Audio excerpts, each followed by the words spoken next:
tip. Good afternoon. It is May 6th, 2024. You're listening to a little column A, little column B, hosted by Will Lemos and co-hosted by Zach Bishop. How are you doing today, buddy? What is going on, Will? May beginning, always great for sports. Just, there's a little bit of everything. There's fights, you have the derby, basketball, hockey. I watched some motorcycle racing. I even watched a little bit of whatever the spring football was yesterday. I accidentally watched some of the F1 coming out of a nap. You can just watch, there's just so many options. Was there anything that jumped out at you from this weekend? Maybe, not like the main NBA stuff that you said, you know what, this was a bunch of fun. Maybe I got to watch more of this. WNBA preseason, which I'm shocked Oh, right. I didn't even mention that. Yeah.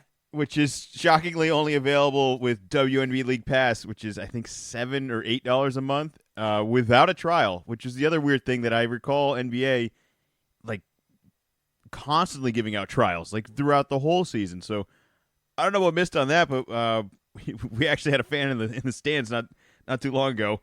But I'd like to see more of that. That definitely caught my attention. I mean, Caitlin Clark doing step backs is still fun to watch, and it's still basketball. So I guess that caught most of my attention. I mean, the reality is I'm just killing myself watching NBA nonstop.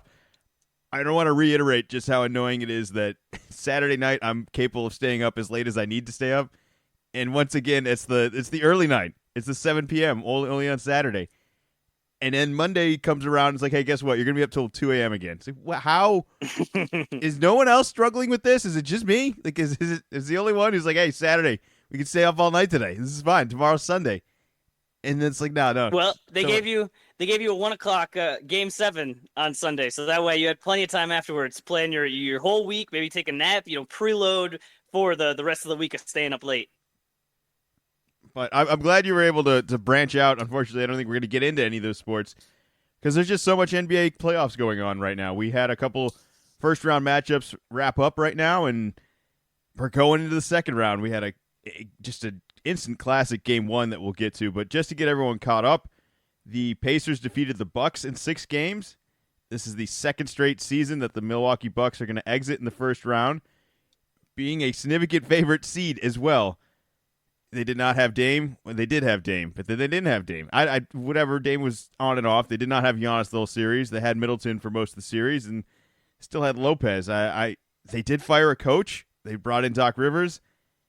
The initial review of that does not look really good right now. There isn't a whole lot of positive things to be saying here. Is this simply as easy to fix as, hey, well, if we just put Giannis out there, we'll be a lot better? Or are they missing the window? I mean, let's start with that. I mean, we're going to be saying that about a lot of teams going forward here, but do you think this team, if they were healthy and come back next year with the coaching staff that they have, is capable of being like a top 3 seed again in the East again? I think they are. They were this year, and Giannis was hurt for a chunk of the year. And there's 2 parts. One is I think that you can kind of write off these playoffs for them as that this isn't some big disaster. I thought the same thing last year. If you don't have your best player, what are you supposed to do? They were the higher seed. It's like, a 3 versus a 6. It's like, well, yeah, but it was 2 games. It was 2 regular season games. These teams were pretty close, so it makes sense. If you take out perennial MVP favorite and you take out Dame, well, this is bound to happen. But I think you also have to take into account if you sign older players like Dame, this has to be something that you at least you turn the knob up for. The probability that this happens goes up. Just older guys are more likely to get banged up as they get older. It's just more and more likely to happen. Those injuries take longer and longer to heal. So I think that has to be part of it.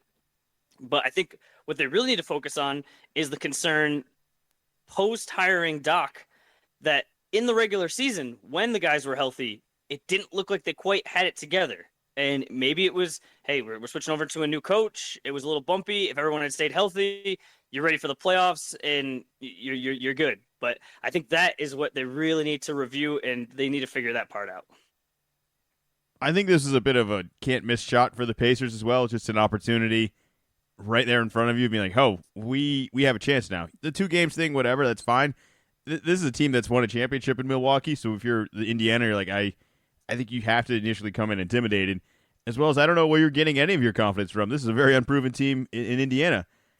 I'm excited for Pacers Knicks. That game's going to be tonight. Am I silly for constantly doubting the Pacers over the Knicks here, or is there actually some magic here? I just it's two team like the teams are just constructed differently, and the Knicks are going to play a ton of defense, and the Pacers we've have just shown that they really don't have a lot of interest in playing defense, and I think that over a 7 game series that is just gonna bite them. I think they can have one game, maybe 2 games, where one of those you're just shooting absolutely lights out. But I think the Knicks playing tough, playing defense consistently, and having Brunson, I think that this is going to be over in 6 or less. I think there's some depth problems with the Knicks. It's not even talent; it's the players How they is play. it? How is it? How could you have depth problems if you just only play your starters 40+ minutes? Well, I just think if one of those guys doesn't have it, Thibodeau's really not going to make the adjustment. He's going to leave that guy in there. And I think with the Pacers, while it may not be top to bottom as talented, I think there's a lot of wild card guys which are going to decide some of these slow scoring games that are just going to be slugfests of defense, and the Pacers can score. So if the Knicks really just slow everything down and they don't score a ton of points, I think even with the miserable defense of Indiana, they're going to put up points with some variety of random players that they have, and maybe if one of those Knicks gets hurt. Yeah, just saying that can move the needle. I do think that Indiana is a little bit in an interesting situation though, where now their season I feel like is recovered so much from the in-season tournament, where we had higher expectations and then they kind of fizzled out a little bit. Halliburton is still not playing great, but here we are. They're going into the second round. They're going to have a chance.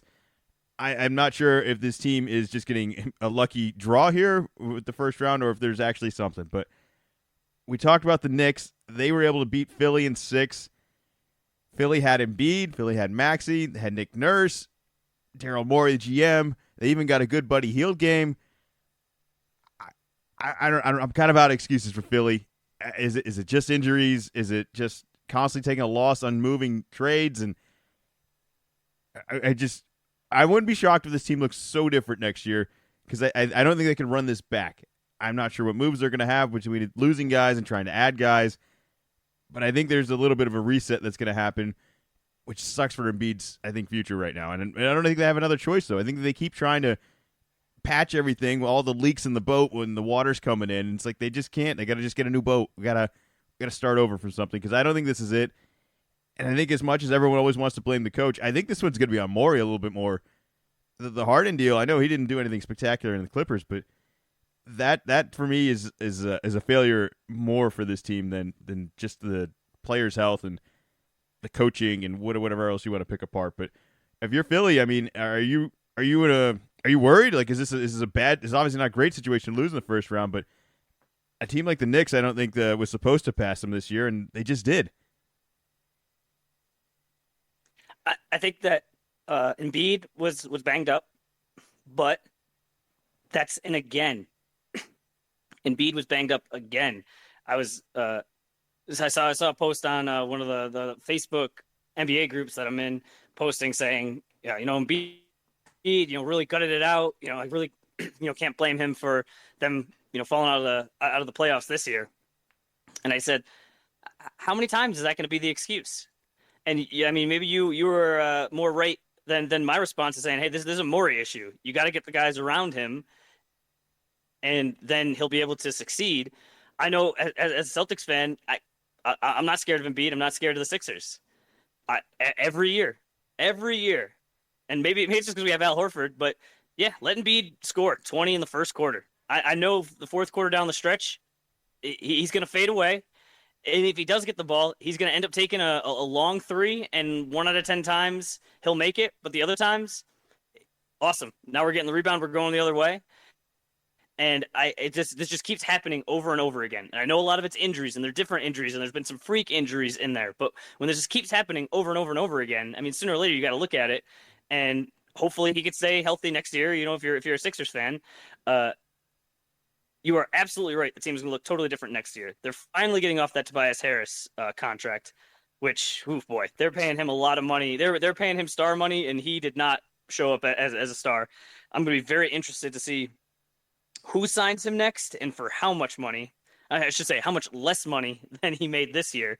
But pretty much it's Embiid under contract, Paul Reed under contract, and Maxey will get extended. He'll get the rookie extension. That's just going to be it hasn't been pen to paper, but that's for sure happening. And so they're going to have max money. So there's been some initial names getting floated out there. It's really just the big names. I don't know if they'll be able to get, or if LeBron James even wants to go to Philly. I doubt it. But the Paul George, it's just really all of the big name free agents that are just getting thrown out. There's really no substance to these rumors yet. But yeah, this team is going to look a lot different, and I think that I don't know if it is just getting another star. I think that Maxey is rising into that. Okay, he carried the team sometimes when Embiid was having trouble. So I don't know, and this is more a question for you. We did big threes for a while. Those were all the rage. It seems more recently any of the big threes have kind of fallen apart. These teams are just so top heavy. If one guy gets hurt, you're just in trouble.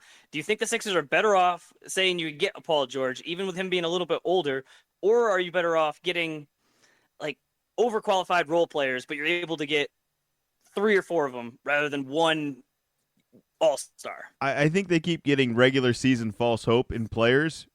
I mean, I hate to constantly pick on Tobias, but there's other guys in this whole team. I mean, I think even Nick Batum had a decent regular season, but the second the playoffs start, they need guys to step up, kind of like how Maxey did. And I think if your additions are going to be like a Zach LaVine who's never played in the playoffs, you're never going to get over this. You have to get a killer out there. You have to get somebody with a better mindset in the playoffs that's capable of making big shots and interested in taking them.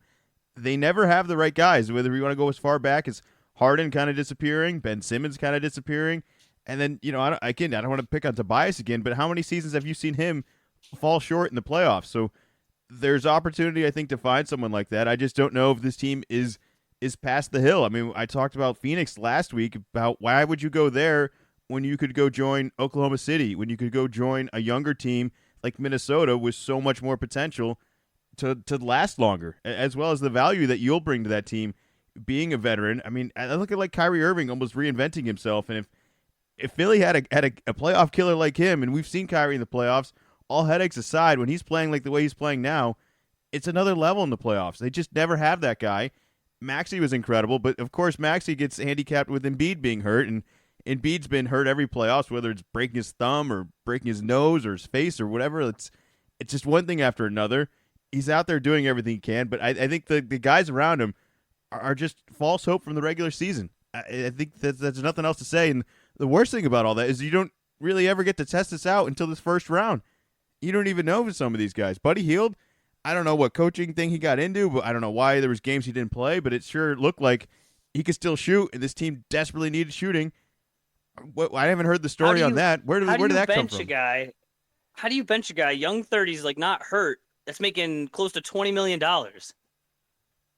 It just, I mean, clearly there was a reason for it, but just it wasn't like this team was really deep and it seemed like you got to have all of your firepower, and he was able to show it a little bit in that last game, and just really makes you wonder why he wasn't out there consistently. We'll never know. I was shocked that there wasn't like a story immediately after, especially losing in the first round, that it was like, all right, turmoil within the Sixers locker room, Buddy Hield and blank, but I didn't hear any of that. Yeah. Nothing. Nope. All right, back to current future business right now. We got Pacers at Knicks tonight.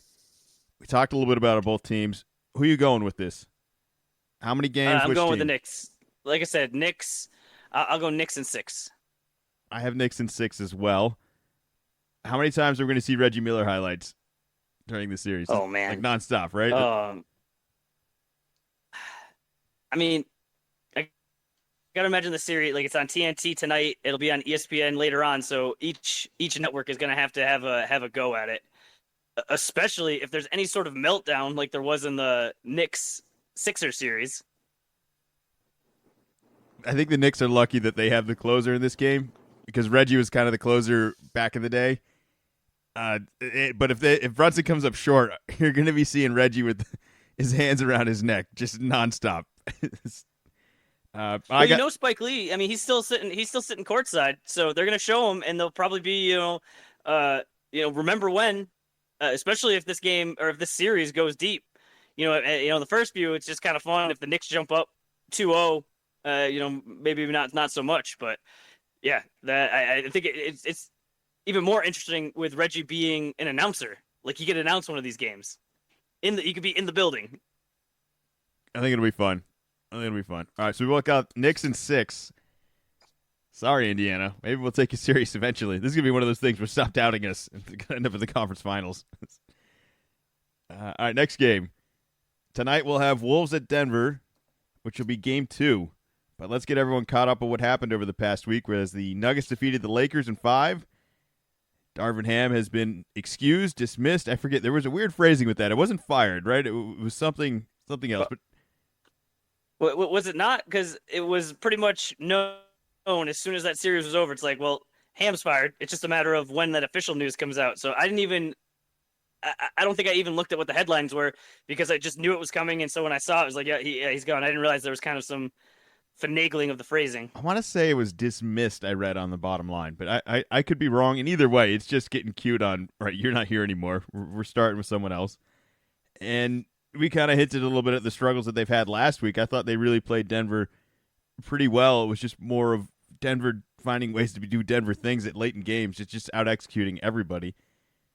This is a tough decision. I mean, we talked. The Suns got swept last week, and Ishbia still think that 26 teams would still want to take those guys. Do you think the Lakers are in a similar situation where they still have LeBron and Anthony Davis? Are there other teams across the league that wish they have these two, or are we just in a new era now where maybe that's not the case?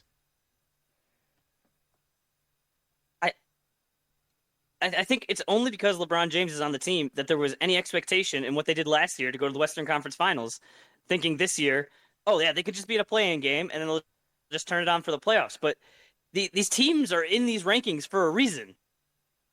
They weren't very good during the year, so I don't know, except for the LeBron James part, why they think all of a sudden there's going to be like this magical turnaround. It happens once in a while. The Heat had their run last year, and the Lakers had their run.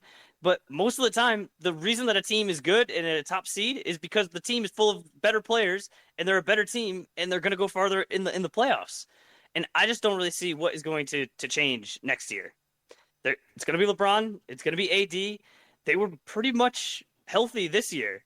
It's got to be some of the players around it, and I think it's almost like a signal of we're not really sure what we're gonna do, so we're just gonna get rid of the coach, and hopefully that'll make LeBron happy, and we won't really have to make any player changes, which would actually fix the problem. I don't know what coach you're gonna bring in that is better than Frank Vogel, or what Ham was doing to actually make this different. No, and I think one thing that should be alarming isn't just the games that LeBron and Davis played this year. They were healthy, like you said. It's that I think we all universally said the Lakers had the best offseason. And then Davis and LeBron were healthy and played in the season. So it's like, well, what was real then? The offseason didn't add up. Like, we were all ready to crown them, being like, oh, what a bunch of nice moves, all this. I liked all of the moves they made, and yet it still felt like they kept short. It still felt like they had the weaknesses of whatever Russell was going to be that night. It was just haunting nonstop, and when it wasn't working. When it was working, it was just passable. But I don't think anyone's expecting to make a diet off of that. That Russell is just hot and cold. And I'm not sure what you're going to do with him again this year. I think the idea of paying him last year was that don't worry, we'll be able to move this guy. And that didn't happen. And I don't know what they're going to do again. So I think we're at a point now where they got to pick between LeBron and Davis. I thought Davis was pretty good this year, and I don't know how you trade LeBron, but I think that's really the move I would be looking at. Is that crazy? I mean, have we reached there? Well, that won't.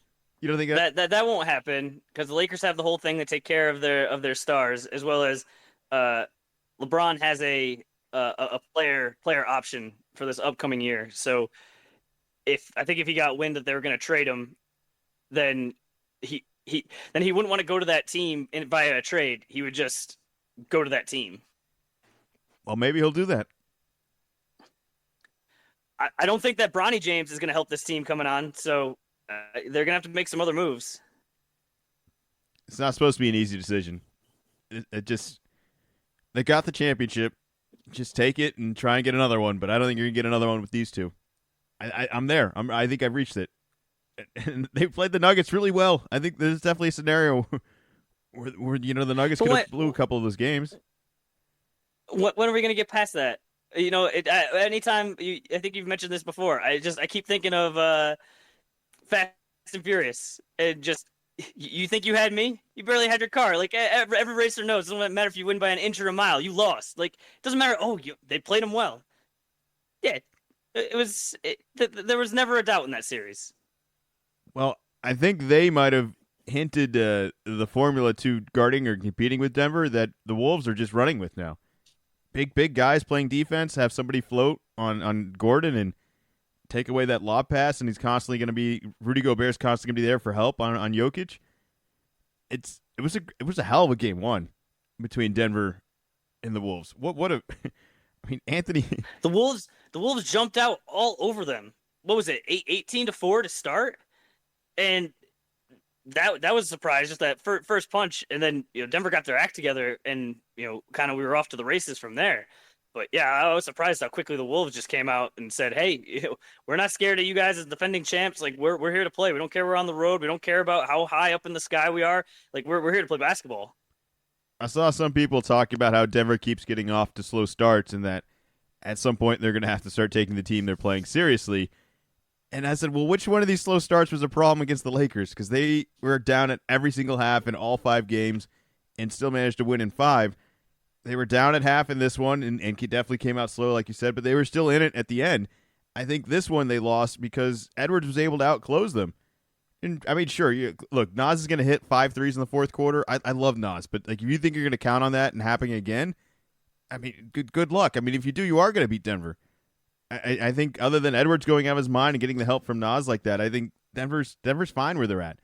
I also think any team at this point in the playoffs is capable of coming back from any halftime deficit. I don't care if it's 30 points. I think if you give any of the teams left an entire half to come back, all of them are capable of doing it, and all of them are capable of blowing it as well. This 30-point lead, so it's like the game doesn't even start for Denver until the second half, and maybe they won't be able to get out-dueled by Edwards at the end. I mean, Edwards is unbelievable. I mean, nobody would have had any solution to how to slow him down that game. You could take any team in the league. It's pretty scary actually, of how good Edwards actually was. Which is more likely here? Are you switching off the Denver bandwagon here, or are you sticking with the future MVP? I'm imagining in Jokic.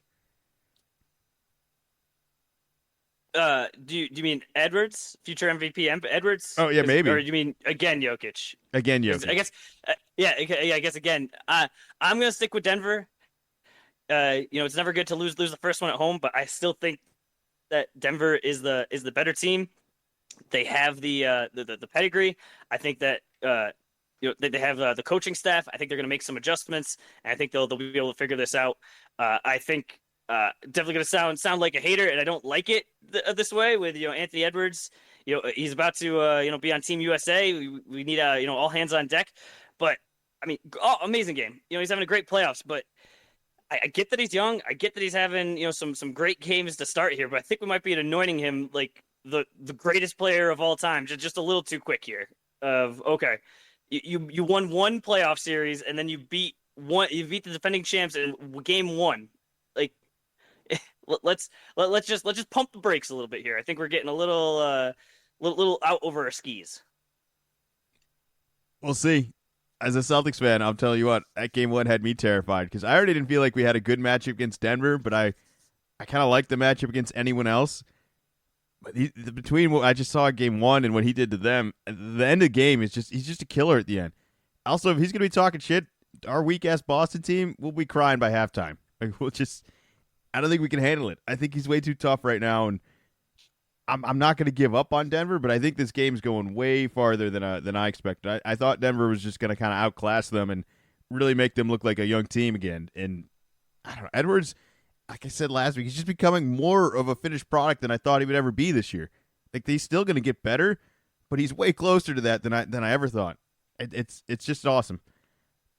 It's fun to watch. This could be a great game too. I think this is early.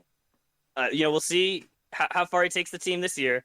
but I think this is you're on the ascension, and you could do no wrong, and everything's awesome, and then it's just a matter of time before we flip on him and say, well, what has he really done? What has he won? No, he's put up these stats, but he hasn't made a finals yet, and then we'll be on the other side. So this is just like on the way up. Everyone's a fan. He's young. No one's picking him apart yet, but I think that is gonna switch. It'll take a couple of years, but this is just the fun.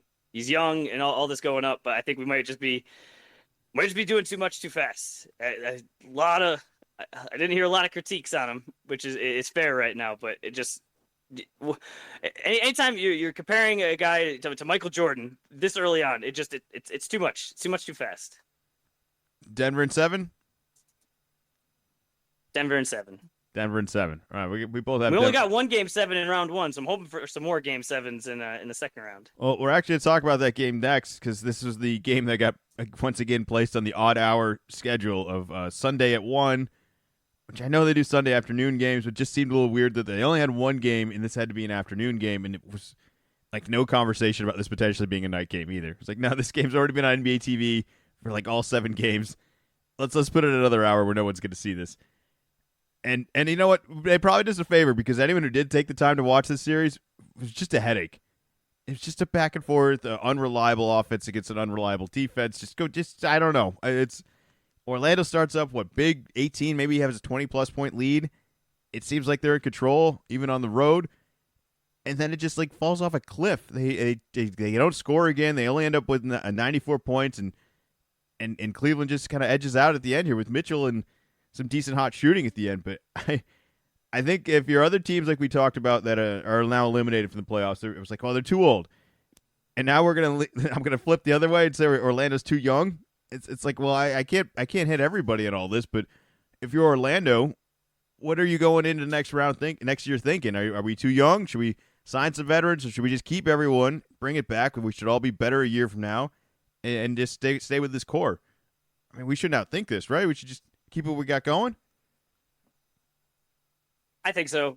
Franz struggled. I think Banchero played well. I think I mentioned it before. I think he should be on the Olympic team. I don't know if it'll be Kawhi's spot or Embiid's spot, but I think that he played on the FIBA team, so I think that he knows what to expect. I think he can help the team, and he's super young. He's still on his rookie deal, and game 7s are hard.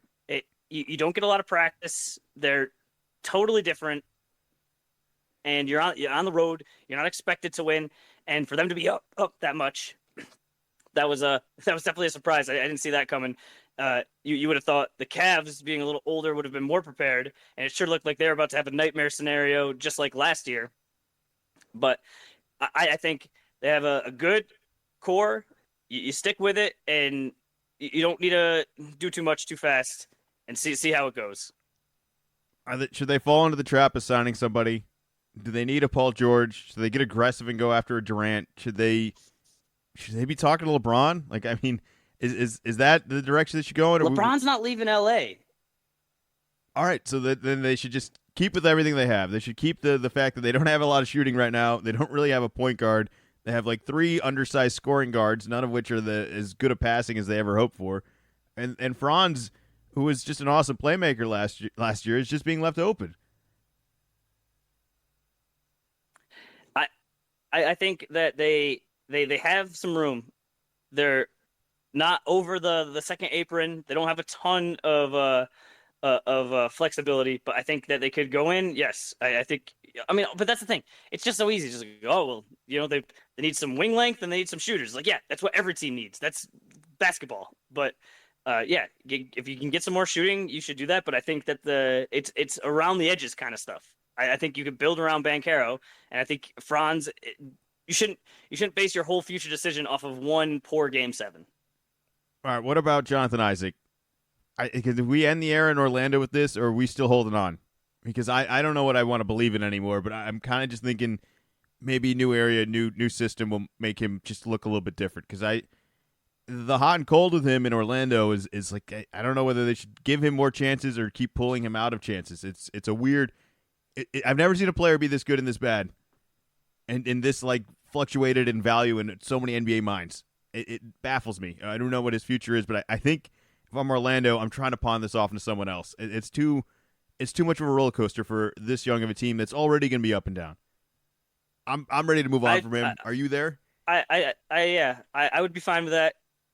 He's they've kept him around for a long time, but his contract next year is not fully guaranteed, so it's partial. So I think maybe a younger team, somebody maybe like the Rockets that are willing to take on a little more risk.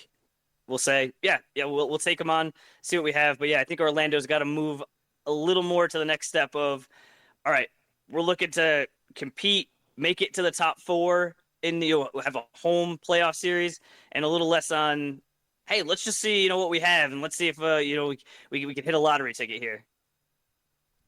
Part of me wonders if they should have made a move this year, and it not only would have hopefully helped them in this playoff series they just lost, but maybe they would have gotten more value from some of these guys midseason than they do now, being a early exit to Cleveland, which nobody's really afraid of anyways. Did they really hurt themselves, you think, by not pulling the trigger this year? Was there a certain move that you that you had in mind? No, but I just think that they could have. I mean, I don't want to bring up Buddy Hield again because that obviously didn't pan out too well. But I think there was pieces similar to that they probably could have gotten into that they were like, no, we don't want any more veterans. We want to keep the locker room we like. Everyone kind of likes each other, from my understanding, and that definitely makes everything go smoother. But I think they just could have made smaller additions like that and maybe gotten a little bit more trust from some of the guys. And now I don't know which one of the guys they should part with either. That is probably the one reason they didn't make the move. Is like, well, if you want to move this guy, why do you think it's that guy over this guy? I think we have the obvious. We're not trading Paulo, but I think everyone else is kind of like, well, which one do you want to move on from? There's a lot of different directions for this team to go, but they're super young. I think Boston was constantly picked on for, hey, they didn't win a championship. It's time to break up the Jays. It's like, well, is it, or are we just still like, is it still a really good chance with a lot of young guys that maybe this will line up at some point? And I don't know. It's especially where these guys are so young. Paulo obviously still on his rookie deal. Franz going into next year is still on his rookie deal. So you have cost controlled guys where, like we're just talking about, like Tobias Harris was making $40 million last year. So once these guys get out of their rookie deals, like they get a lot more expensive. And that's what the Celtics are at now. And we're at a totally different phase than the Magic are at. But you should, you work your way up. You made the playoffs. When was the last time Orlando made the playoffs? They've got some hope. They got some players going forward. They're not just again in the lottery where they were for a while. Would you rather have Tobias over Isaac? I think I'd rather have Isaac because he's 17 mil, non-guaranteed. Tobias plays in a lot of games. Get a lot of regular season help. Yeah, no, that he is very durable. That's for sure. But I think the 40 that's too much. When you pay a guy that much, you need 40 million output, and just wasn't getting it from him. All right, next. But he's going to be free agent this year, so like I said, I'll be interested to see what his reduction in salary is. All right, next game tonight tomorrow we'll have Cleveland at Boston. Boston wrapped things up with Miami. There's a couple questions on Jimmy Butler's future. I think they obviously like Bam. I didn't think Hero looked really good. I do still love the Heat culture of guys like Jaquez, and I thought Jovic was really good for them. But this is another team that has struggled. This is like the Lakers, like you just said. They've struggled crawling into the playoffs a year in and year again, and they've certainly lucked out and had a hell of a run during some nice matchups, I think, that were convenient for them. But what would you do with this team now? All right, I mean, Boston took care of them. Other than a fluky, hot score in Game 2, dominated them every other game, completely smacked them. Now what? Like, is Boston's not even like the youngest team in the league anymore? There's teams that are younger and going to be what Boston is now that I don't know what Miami's supposed to be doing. Are they young? Are they old? What I don't know what they are. I don't know what their future is, and I think they have too many guys that are in and out of the lineup regularly. And then too much of a home run effort put into the playoffs where they don't even try in the regular season. Would you move on from Jimmy? Is it time? Well, Jimmy's under contract for next year and then has a player option the following year. So he's going to be angling to try to get an extension. Pat Riley had his kind of end of year review and said, "Well, we're gonna we're gonna work with Jimmy, but we got to see him play. He was hurt in the playoffs. He was hurt during the year. Uh, I can't imagine Pat Riley's thrilled with the goofy stuff that he does in the preseason. And then I was saying this, you can't just like turn it on in the playoffs. Every team thinks they can do it, and like maybe LeBron can do it, and we've seen a couple of examples, but most of the time, this is what happens. Like you're not healthy, and it wasn't a gentleman's sweep, but you lose in five, and then you're done, and you got to figure it out next year. Yeah, they did have Jimmy and Terry Rozier were hurt, but Jimmy's getting getting older, and just like the Bucks conversation is, I don't think you can expect him to be the spry guy that he used to be. And the whole, we're just not going to care about the regular season. It's going to burn you the same way it's going to burn the Lakers if they don't get their act together and you're in the play-in game. Then you really leave it up to chance, and then you're not you're playing on the road more often than not. Even if you win the first round, you're still playing on the road, and that makes it harder. And so I don't think they're gonna move Jimmy Butler, assuming that Jimmy's happy, because if he's not happy, I think we're there. He'll make sure everybody knows it. I think we're at that point. I think Jimmy's not going to be happy.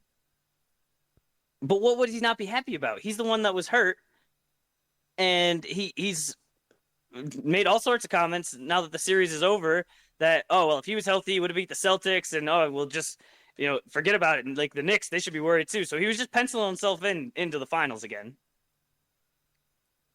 I'm not about to speculate reasons for superstar athletes to suddenly be unhappy and ask for reasons for trade. All right, we've had guys ask for these trades that have baffled us way more than this ever will. He's already gotten his way out of a couple other places. I'm not sure if he'll say Miami's a sinking ship, and I mean they always pull off these miracles of finding value of guys. I mean, look at all the free agents of last year. Every team that got any of the guys that were on Miami the previous four, we're super excited to have him going into this year. Max Strus, Gabe Vincent was supposed to be a big deal for the Lakers. Unfortunately, he was hurt most of the year. I don't know what you do with Jimmy, but I do think there's a ceiling that it's just so hard to reach that I don't know if he'll ever reach that again. And I'm happy for it because I'm terrified. It's gonna have to be. It's gonna have to be a trade because that core is locked in. Jimmy, Bam, Tyler, Rozier, Duncan, Caleb Martin, Jaquez, like that whole core. Those guys are all under contract for next year and a good chunk of them for the year after. I kind of want this team to get younger. I like the young pieces they have. I don't know if there's much more to find out between Butler and Hero, but that's what I do. The big news, it helps that they're gonna. I mean, unless they make a crazy move, they're still gonna have Spoelstra, and they still are gonna have that development or scouting team or whatever it is to get these fringe guys in. And if you can get some more of those guys, and maybe they just didn't get that this year. And I don't know, they had Jaquez, and he wasn't a lottery pick, and no, he was a rotation guy, but if you could get some of those diamonds in the rough, those lottery tickets that other teams just can't find or can't develop. I mean, if you're paying a guy, like Jaime, like $3 million for a rotation, then you can use the money elsewhere, and it really boosts your team. It's using taking advantage of the bargain. It would be scary to suddenly see Miami just rebuilding a bunch of juggernauts out of nothing. But the big news of this series was Porzingis is hurt again. And I'm not worried at all. It's not good news, but I just can't take Cleveland seriously. They struggled to score over 100 points so many times in the Orlando series. And sure, you could come at me with, oh, Cleveland's got good defense and Orlando's got good defense, but neither of those offenses are anything I'm trusting. I mean, Mitchell had to score like 60 points for this team to score 100. I think Boston's defense isn't maybe as good as Cleveland's or Orlando's, but I do think it's good enough to affect how weak their offense is, and their defense isn't good enough to slow down our offense. So I'm going Boston in 4 with or without Porzingis, which it sounds like he'll be out. We do get some decent rest over the last couple of days, extending this Cleveland-Orlando series out to 7, so I think that helps every little bit. But I'm not worried about this at all. I'm disappointed that Porzingis is hurt, but I don't think we need him against Cleveland. Am I being too naive? Am I going to come in here next week being like, Zach, why did I ever think this was possible? But that's how I feel. I feel good about this team, and I don't feel good about Cleveland. We knew this right when we traded for Porzingis that he could really put us over the top, but there was also an injury concern. He played 57 games, so decent year, but probably not as much as you would like. But I agree with you that I don't think we need him to be able to win this Cleveland series. He is a luxury that we will definitely need later on, but for this series, I think we can take care of it. Cleveland was able to put it together yesterday, but I think, you know, despite the fact that one time we did play them and we were way up on them in the third quarter and then they came back, I think if we jump out to a 18-point lead on them in the first half, we're just going to bury them. We're going to absolutely bury them. They had trouble scoring against Orlando. Orlando is definitely a good defensive team, but I think that we are also a good defensive team. And I think that we are going to probably go the route of let Mitchell get his points, let him work really hard to get those points inefficiently, and force other guys to beat us. Force the guys off the bench. Like see what they got. But I won't go with the sweep. We're gonna do something stupid. I don't know what it is. Like I'm oscillating between whether I want to go 5 or 6. It's just we're gonna come back next week and it's gonna be like game 2 against the Heat of why did we do that? Like what? Like just what were we thinking? So I'll be a little bit of a homer though. I'll say Boston in 5. You don't think there's a scenario where we could maybe grow up and be mature adults that could just sweep these guys because we're significantly better than them and not fall into the trap? Like, this is one where prove to me that you're a team that we should take seriously. Let's take care of business here. I know we're going to win the series. Let's just make it 4. Let's not play around. Let's look dominant because the other teams over there are beating the hell out of each other. We can have a rest of some days off, which we're going to need with Porzingis out. I just think we don't need to overwork this. We don't need to do anything more. Mitchell's already hobbling on his knee. He's coming off 7 games, way too many more minutes than anyone else we got playing on our team. Let's just attack. Jared him. Allen's hurt. Let's just go at him. This team's not ready for what we're bringing to town. Like this, let's not take them lightly. Let's not play down to their level. The on paper that exactly makes sense, but I've seen this team play, and I just know we have these just games where you just leave scratching your head, going, how did this happen? And it never seems it's never from lack of talent or ability. It just always seems, we came in and thought, well, I don't really want to get hurt, and I don't want to put like the full effort in, so let's just bomb away from 3, and it'll probably figure itself out. And then, in the fourth, you look at the stats like, all right, well, we take a lot of threes. That's part of our game plan, but we didn't drive to we barely drove to the hoop at all. We took 4 free throws. Like that's not nearly enough. Like we have to take it seriously. We have to take it from them. It's there for the taking. That'll be tomorrow night. That'll be Tuesday. The other Tuesday game we're going to have Dallas at OKC. Dallas just finished off the Clippers in 6. What a mess LA is. This is another, are they too old? I don't know what to ask you about James Harden or Westbrook or Kawhi doesn't even play. Paul George is already being rumored to be anywhere else, which I'm not even sure he's enough to really boost another team. I can't pick apart his game. I think he has such a nice level of skill set at so many different assets. But there's just something weird in the playoffs where he disappears some games and then has like a heroic effort to like make up for a bad game at the end, and it's just not a playoff consistency that I'm happy with. I mentioned like the Philly needs to add like that one proven playoff piece, and I just don't know if he's it. And the guys around him, I mean, Harden's not it, Westbrook's not it, and Kawhi's not even playing. I think he's getting a lot of blame for not being that guy, and I just don't know if he's ever going to be that guy either. And they just keep surrounding him with so many like has-beens at this point. And this is a sloppy Clippers team, and an even sloppier loss, and an even worse effort, to be honest with you. Dallas kind of rolled over on these guys, and they just let it happen. And Kyrie's been playing out of his mind, but if you're the Clippers, is it time to really restart this? I mean, I know we got this new stadium coming, and we want to have all these big posters and new whatever over there, but these just seem like the wrong players for all that, or at least it seems like we're celebrating like a team from 10 years ago. This is like a a 2015 All-Star team, and it's just not going to get the job done against these other guys. End of an era for the Clippers? I don't trust this team. I don't trust this team. I feel like the past few years it's been, well, you don't want to see them when they're healthy in the playoffs, and they weren't exactly healthy, in this playoffs. But I think between these guys, that's just not going to happen. These guys are older, and I am no longer going to get tricked into what if they all get healthy? Then what'll happen? I don't think it's the end of the era because, like you said, they're opening a new arena. Probably the smart thing to do would be, all right, we got to sell off pieces. We got to start getting picks. We got to, bottom out to come back up. But when you don't want to do that, when you have a new arena and you are trying to make money and sell. So I think they're going to do whatever they can to get Paul George to be back. I think they're going to do whatever they can to get Harden back to make sure, hey, look we got stars. We got former MVPs. These are the names Come to our arena, and we'll see. We'll see. Maybe the wall of death. Maybe that'll change things, and all of a sudden they'll have this college atmosphere, and all these opposing players will be shaking in their sneakers, not able to make their free throws, and they'll have an advantage. I don't know. Look, I'm excited for the college energy. Let's just call it kind of what it is. It's a college environment.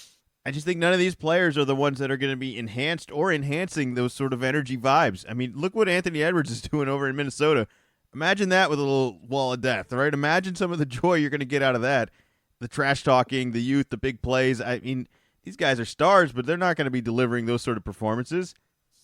I just think it's time to go young. The rest of the league is. This just seems like such a dated way to make a basketball roster at this point. And I don't know what's going to change. And they're running the same thing back, and while every other team is going younger, getting faster, and improving. This team's just getting older with a bunch of has-beens. I just look at the look at the West. I think Memphis is going to be better next year. I think the Rockets are going to be better next year. It just like you're going to lose. You're going to lose your spots. I don't know if it'll be next year for the Spurs, but at some point they're going to rocket themselves up, and you're going to be in trouble. So I just think that they're in a unique situation where they have the new stadium, and there are different ways. There are different measures of success in the NBA, and some of it is money, and some of it is success in the playoffs. And yeah, we'll see. We'll see what happens. But I think they're kind of stuck, and they need to sign these aging stars back to make sure that they can get fans in the seats. I think I'd rather have the Lakers roster. And I don't think I would have said that earlier this year, but I think I've just seen this playoff result so many times, and I liked what the Lakers did in the playoffs. I know they got smacked, but I just didn't like anything what the Clippers did in the playoffs. I'm just so out on all of it. These guys aren't playoff guys. They might have been at one point, but they're just not gamers, man. They get punched in the face and they just give up. They roll over, or they find a way to get injured and find a way out. I'm not accusing anyone of doing that, but I mean, who are the tough guys on this team? I mean, let's be real. Right? Like, no one is jumping out. Yeah, PJ Tucker. Sure. Back in the day. I'll even give you that. I'll give you he's a tough guy, but like, he's cool. 39 years old though. Yeah, 39 and a role player. It's like, all right, well that's it. That's all we got. We don't have anyone else. Yeah, and he was having issues with the team, so maybe that's what it was. So he's like, guys, I'm too old to be the enforcer. You guys need to do something. Like the arena I'm really excited for. I wish this roster went hand in hand with that excitement a little bit better. All right, but enough about the old teams over there. Dallas is going to be out of OKC, meaning Dallas took care of business. Or OKC swept New Orleans. Dallas took care of business against them. Big game, big Kyrie series so far. Luka's been on and off. I think there's just these X factors within this Dallas roster that I don't know how you're going to overcome some of them. It doesn't make sense. On the flip side, I think OKC just is so steady and so consistent and has amazing depth of a whole bunch of different ways to kind of cut you up. But they don't have that X factor in Luka and Kyrie, I think. The end of the game stuff, the performance just pulled out of nowhere. Like, Kyrie's just... I feel like the other team knows what Kyrie and Luka want to do, and they're still doing it. It doesn't make sense. It's like, hey, don't let him do that. It's like, I don't know how else to stop him. He just finds ways to score. We trap him. We put him in uncomfortable positions. We switch on pick and rolls. We don't switch. We go into zones. It doesn't matter. They find ways to just get into the paint and get into the foul line and just destroy your team off of incredibly challenging shots. I'm hoping that OKC could maybe defend that a little bit better, but we'll see. I think the series is going 7. I think I'm going to go with OKC in 7 just because I like the depth a little bit more. But that X Factor thing is really got me questioning. And the zone that Kyrie's in, I haven't seen him do this since the Cleveland years. And it's a hell of a run. It's a hell of a fucking player, I'll tell you that. Who are you going with in this one? Dallas, OKC? I'm gonna go with OKC in 6. All right. I agree. I agree with what you're saying, but Luka seems a little bit banged up, and I think against the Clippers, you put a little pressure on, and you're able to take care of them. But I think that OKC is just going to kind of keep coming in waves, and if he is not 100% healthy, that's going to become a problem, and it's going to force more work onto Kyrie. And Kyrie isn't the biggest. He is also not necessarily the most durable, and I think that's going to create problems. The workload he's been able to handle, even with the Lucas struggle, has just been awesome. Though he's doing it so far. I don't know if he'll be able to continue to do it, but I didn't think we were going to see this sort of workload given to him and trusted with him ever again. It certainly makes you think. And in Boston, it's like, well, we've got that guy. Like it's the happiest he's been in years. I'm still not ready to. I don't know if him. the happiest. It's the quietest. I don't know if that is the same. Is that not peace? That's peacefulness, happiness. I don't know. I don't know. We're not hearing anything, so I don't know if he was happier when he was voicing his opinions, and now the basket it looks happier. But if he's keeping this all bottled up, or he doesn't have an outlet for it, and really he's not happy. I don't know. I don't have any insight there. Well, I want more 7-game series, so I'm going for 7. Ooh, that would definitely be fun. Yeah, I want more Game 7s, and sadly the Orlando Cleveland just didn't really hit the itch. I'm sorry, but neither of these teams to score over 100 points. Just in comparison to like when I saw Game 1 of Denver Minnesota, it's just not the same. Sorry, the talent is just not there. So it was a lot of young guys. You didn't have a lot of heavy hitters. And there's a reason before the series even started, I predicted and was absolutely right that this was the series that was going to be on NBA TV most of the time. Yeah. All right. Anything else for NBA? Did we do it? We get through all of it? I'm trying to think. Yeah, the Ishbia comment I thought was crazy, saying that 26 teams would trade spots with him, and if this was more summertime, or maybe we will do it in the summertime, of go individually each team and list off some of the assets and that they have, and a yay or a nay, and see what our individual numbers would be. But that's for future. I did see Jason Kidd got an extension.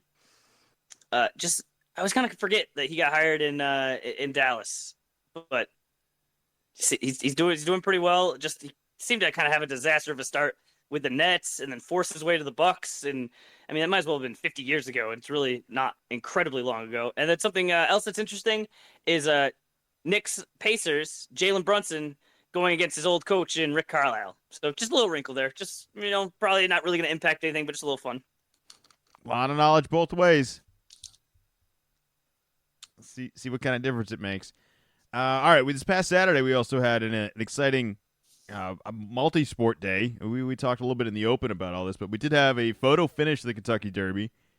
I think this gets so hyped up. I always try to make an effort to watch, and I never end up doing it. This was one where you asked me, and it was like, oh, I guess I got a second to turn it on. It was like it's over quick too. So it happens, but rarely does it happen with this great of an ending, where you're actually leaving the initial race and being like, I don't know which one got it.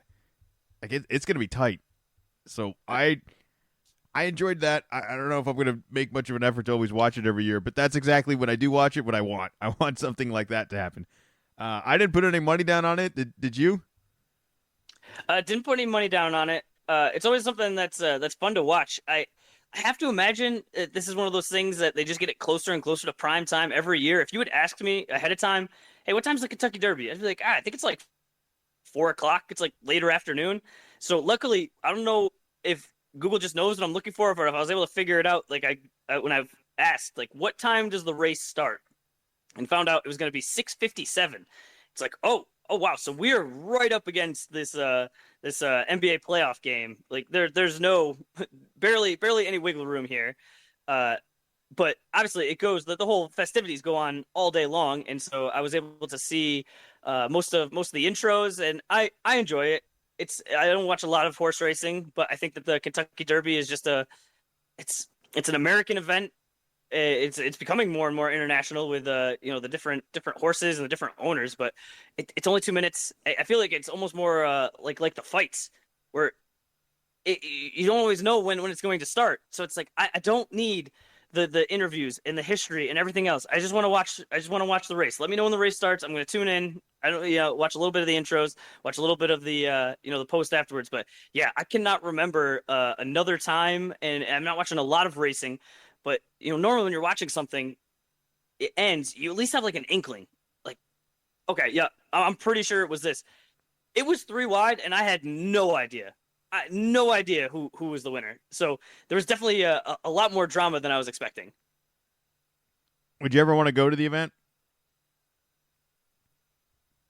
I've been to Saratoga, and I like horse racing, which actually I found out from my dad this week. They're redoing the Belmont uh, racetrack, so the where that's in Long Island. They're going to be doing that at Saratoga this year. So that's one of the where we could potentially get the triple crown will be at Saratoga. So that was interesting. I did not know that, but I don't know if I'd want to do the Kentucky Derby just because it's not really close to me, and it just seems like you got to have money. Like if you don't have money, you can do it, but you're not able to do the full experience. So I think I'd prefer to do if I was going to do a horse race, do the Belmont or just do Saratoga where it's just the horse racing more than this event where it just all the sporting events it just gets easier and easier. Your view is not going to be better than you're able to watch on your HD television.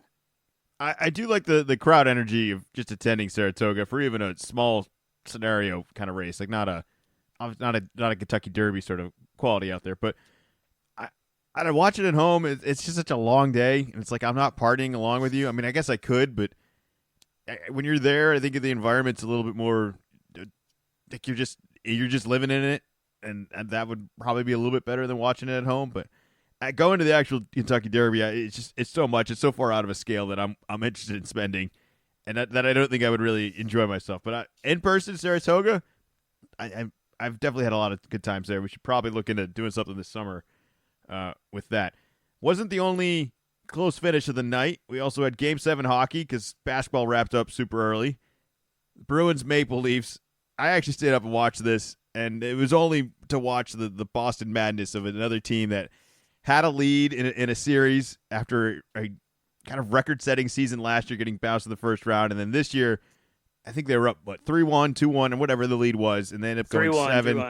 3-1. They are up 3-1. They end up going 7, and there's just like this Boston disheartened feeling like throughout it. I could feel like the gut just like turning, and nothing feels right, and it just seems like here we go again. It's basically a 0-0 game for the entire game. Finally, we see a couple flash goals at the end. We go into overtime, and wouldn't you know it, Boston comes out and just ends this right off the get-go. They didn't keep us up all night. I was so grateful for it, but I'll be keeping an eye on this. I know we're not huge hockey people, but I have been watching a lot more. The playoff hockey, anything can happen, and that's what's frustrating, I think, if you're a Bruins fan, but exciting if you're, I guess, any other fan. I don't know. You got any hockey stuff? I feel like we don't really touch any of this. Well, the Bruins were top seed last year and then lost, and so then this year it just seemed like headed towards the same situation. I definitely watch more playoff hockey than regular season hockey, which isn't saying much, but especially when it gets down to the finals, and usually it's alternating every other night. Don't want to get too far ahead on anything, but there is a chance that it could be Celtics Knicks in basketball and Rangers Bruins in hockey, and boy, would that just be at another level. Boston versus New York, multiple sports, like you're playing at the same arenas and alternating, different nights. I don't know if the Northeast could handle it, but that is it is a possible outcome. I don't know if I've mentioned this in the podcast before, but one of the favorite things I love about hockey is the last desperation at the end where the team down will just pull the goalie. And like one of two things will happen. You got an extra guy. You don't have a goalie, so there's a vulnerability of all that. But like, you're either gonna try to score and have a miraculous comeback, or you're gonna see guys like shoot the puck from super far away, which I think is also really fun because there's no goalie over there. So I like that element. It like keeps me entertained at the end of the game, even though it's kind of been a blowout for the whole time. I don't know what the basketball equivalent would it be, but like, I kind of like there's a chance that like something miraculous might happen just in this last little bit, and there's not really that chance of a comeback in the NBA quite as quickly, and I just like it. I like it. Anything else for hockey? Otherwise, I got the Tom Brady roast written on here. You didn't watch it. I'm 2 hours into the 3-hour segment that it is, with no commercials. It's Netflix, so it's straight entertainment. We're just got 3 hours of content. 3 hours of the next guy up, and they have a bunch of killers up there, and it's full raw because it's Netflix. There's nothing holding it back. There's no cable rules of anything. It's just we're going all out on this one, and I haven't seen a roast with this sort of talent in a while. I don't know if people want to be roasted as well, and I think you could certainly question that. I have no idea what Brady had to gain out of all this, but from everything I've seen so far, it was awesome. It was great. It was really fun to see a lot of expatriates get together, a lot of guys that have a bit of a sour relationship currently at the moment get in the same room, and just everybody get roasted. Everybody got roasted. I got a kick out of it. I don't know if you could repeat this sort of roast or this power play of athlete that kind of crosses over to so many different things, but I think this was a huge success, and I very much enjoyed it as a Patriot fan. I still have 1 hour left. I didn't think this content could be this entertaining. You still had no interest in it, right? I didn't sell you on it at all. Not really. Roasts aren't for me. Bunch of people being mean to each other in a room, even though it's like comedy. It's never appealed to me at all. Especially Tom Brady. It's like I want to see people making fun of him. That doesn't seem very very enjoyable. I get the whole idea. I get it's like not real. It's jokes, but it's like Tom Brady has made my life better for sure. He has won a lot of games. He has given me a lot of happiness. And it's someone that didn't watch. Do you have just like a quick? I know you're only 2 hours in, but who is like who was the best roaster and who was the worst?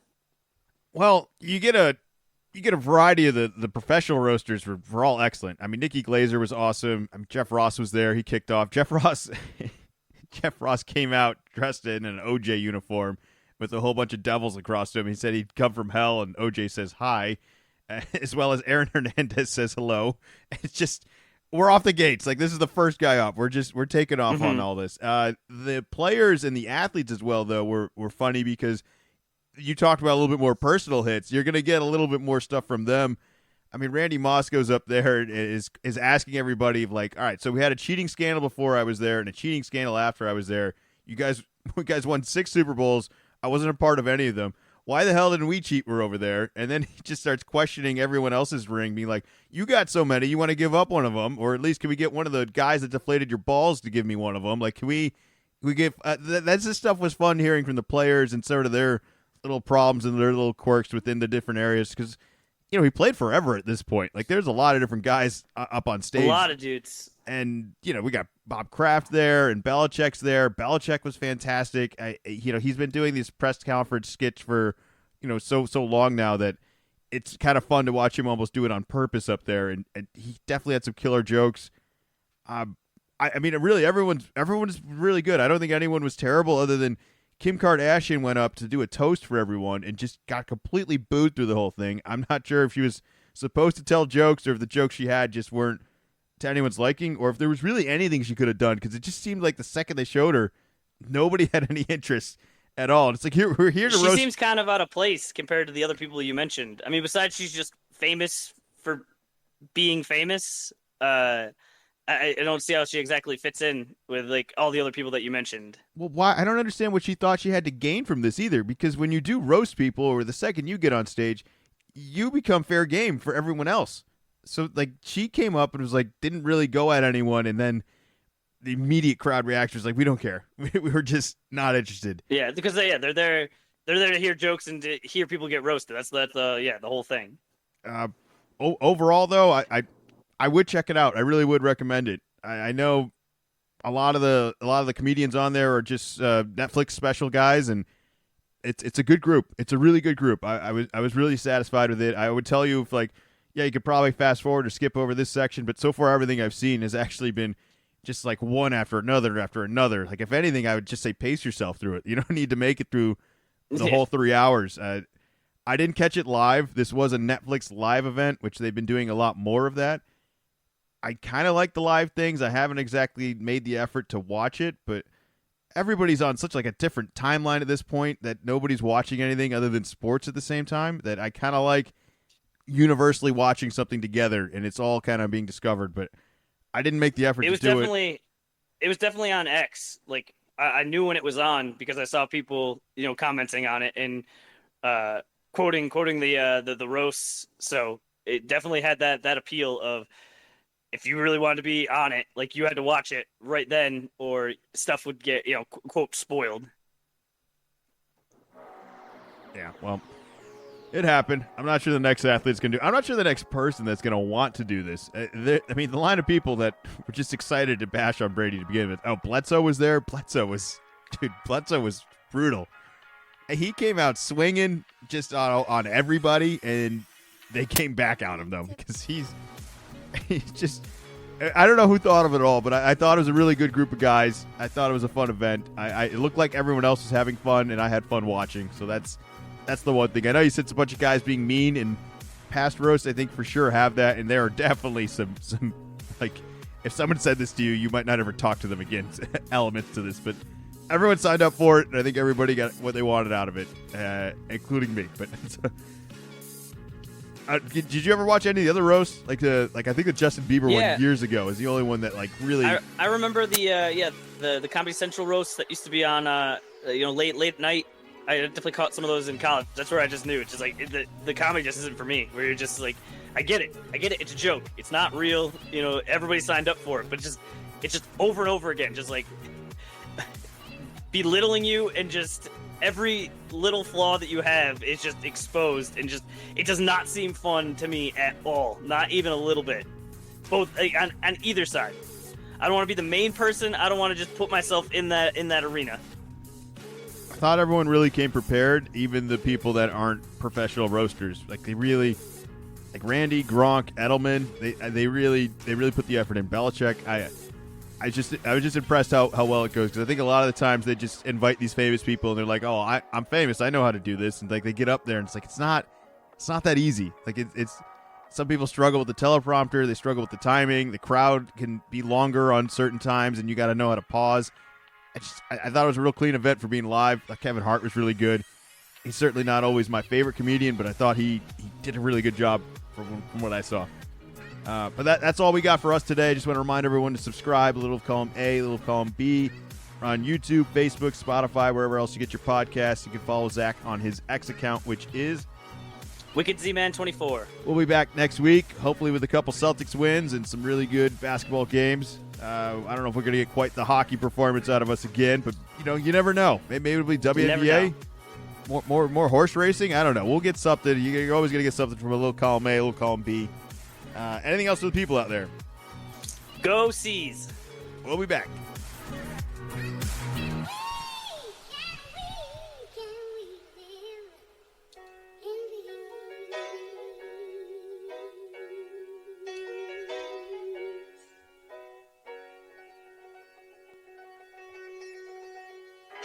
Little column A, little column B.